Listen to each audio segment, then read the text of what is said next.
Pero ako kasi I think yung sa akin is more of, like I said, may mga complicated po talaga pagdating sa blended family.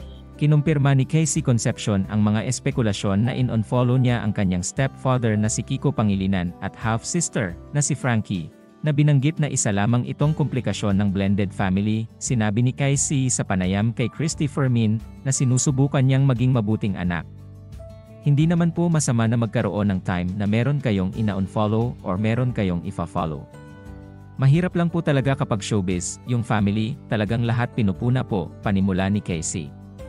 I think yung sa akin is more of, like I said, may mga complicated po talaga pagdating sa blended family. Meron din po talagang times na hindi perfect. Hindi po kami perpekto at hindi rin po kailangan parating perfect.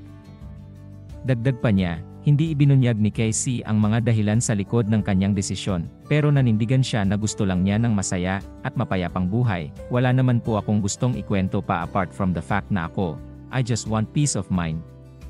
I want to be happy. I want my family to be happy. Ang gusto ko lang ay maging light, maging masaya. Ayoko ng maraming drama. Pahayag ni Casey, ang sinasabi ko palagi is important na ang dalawang tao sa isang relasyon work together to make it a good relationship. Talaga pong ginagawa ko ang lahat para maging mabuting anak at mabuting ate, dagdag pa niya. Kung meron man akong pagkukulang o pagkakamali, kahit saan sa tingin ko mabibilang lang sa isang kamay yun. Lahat ng ginusto ng family ko na gawin ko, ginawa ko, anya. I just think na may mga moments na wala na akong control. Gayon din, sinabi ni Casey tungkol sa kanyang hindi pagiging perpekto, ngunit sinusubukan niya ang kanyang makakaya upang maging mabuting tao. Nang tanungin tungkol sa relasyon nila ng kanyang ina, sinabi ng aktres na may pakiramdam siya na malalaman ng kanyang ina kung gaano siya kamahal pagdating ng panahon. Sinabi rin ng aktres na walang ibang magmamahal sa kanya ng higit pa sa pagmamahal niya sa kanya. Idinagdag na hindi niya kasama ang kanyang ina, ngunit mahal na mahal niya ito.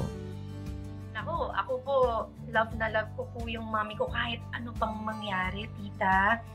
At mami ko, kami na yan eh.